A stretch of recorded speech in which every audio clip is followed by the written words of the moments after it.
Hey there, Sharon Horne-Ellstrom here. Welcome to day 1409 of What You Up To Now.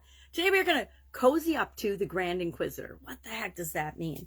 Well, I like to believe that you are the most important, most interesting thing on the planet to you, and therefore our whole life is about experiencing things as only we uniquely can experience and perceive and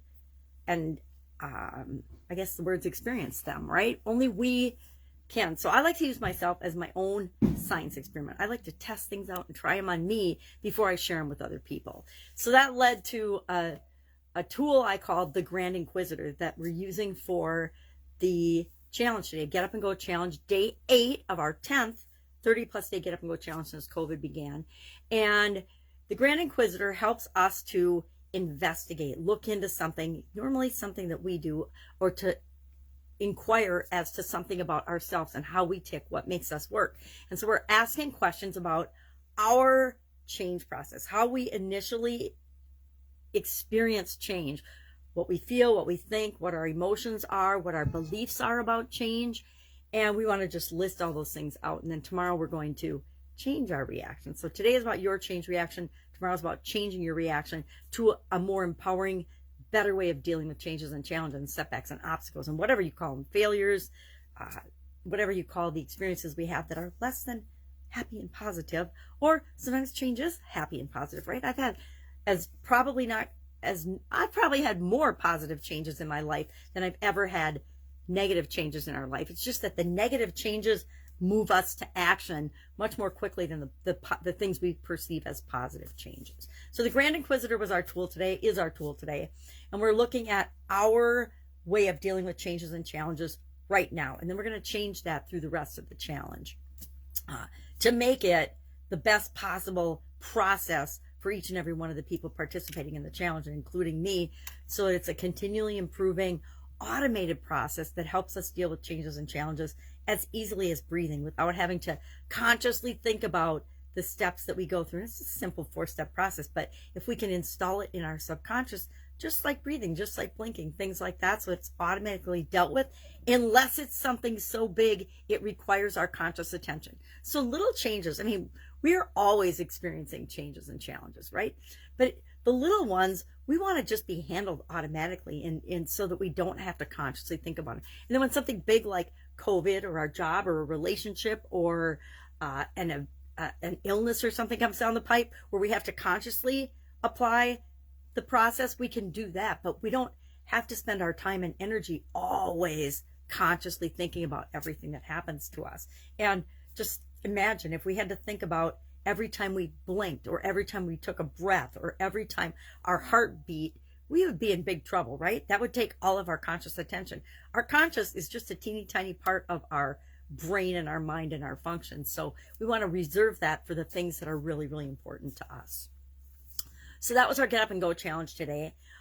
Cozy up to someone. It was our idiom for Supersize Your Business, our December, Christmas, end of year, whatever related idioms. And we just talked about how do you want to use that to supersize and grow your business. So we do that every day. We do an idiom every day. I think we're up to, we're well over 1,000 idioms that we've done. I think 1,026 plus I lost my file, so there's another 40 on top of that. So getting close to 1,100 different idioms. It's a lot. It's a lot of idioms, right? It's a lot of random discussions about something that people say and what it means to us. And why do I do that? People periodically they'll ask. Mostly they don't ask. They just think they just form an opinion about it. But I do it because it keeps us sharp. It keeps us thinking. It keeps us looking for different angles and different perspectives and asking ourselves, well, what does this thing mean? What does it really mean? Because I can't believe there's been several where I thought it meant one thing, and then it turns out when I researched the idiom, it totally meant something else. There have been a couple like shockers and surprise because my whole life I thought an idiom meant something, and then all of a sudden I research it and I'm like, oh my goodness, it didn't mean at all what I thought it did. There was just one about a week ago like that. Of course, I can't remember what it was, but it was like, oh, I had this all wrong. And so how many times do we define things and have things all wrong? How many times do we misinterpret a communication or a relationship or something somebody said? like every day, right? So if we can get better and better and better at thinking about bigger picture, what things mean, and realizing and remembering that what something means to me might not be the same thing it means to someone else. So maybe we should have a conversation about it. Maybe I should ask versus assuming. Assuming always gets me into trouble. Every time I assume something, I get into big trouble. Yet, as humans, we question and we assume things all the time.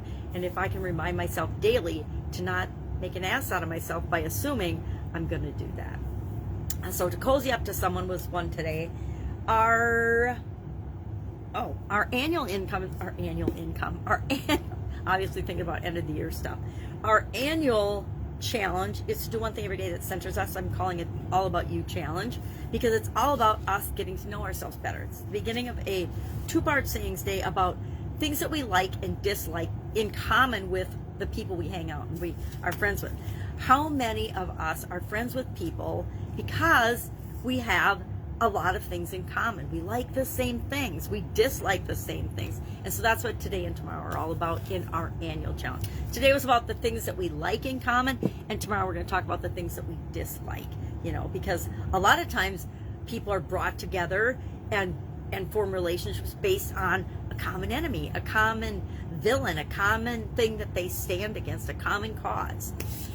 So those are the 3 big pieces of content I'm working on. Working with the new business owners to set up their entire business from the ground up. And so I'm kind of excited about that. I'm trying to decide if we're going to capture that to share with other people or if we're just going to do it quickly and get it done. I think we'll probably just do it quickly and get it done and get them started because they want to do some big things. And I'm like, you can do all these things, but you got to set it up and you got to build the foundation and you have to have your framework and your systems and your processes in place. So as you add resources in terms of people, you already know what they're going to do, and they already know what they're going to do and what the expectations are and what systems they're going to run and be expected to improve and implement, etc.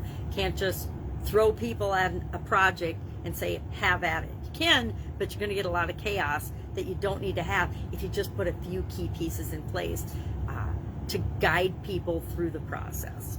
So we're working on that. Going to the doctor with my granddaughter and my daughter today, so excited about that. If I can help you with anything, please ask. Otherwise, I'll be with you tomorrow just to let you know what am I doing as I go from corporate America and offline businesses to the online business, and then back and forth, because that's how I am, back and forth. All right, have an awesome day. I'll be with you tomorrow.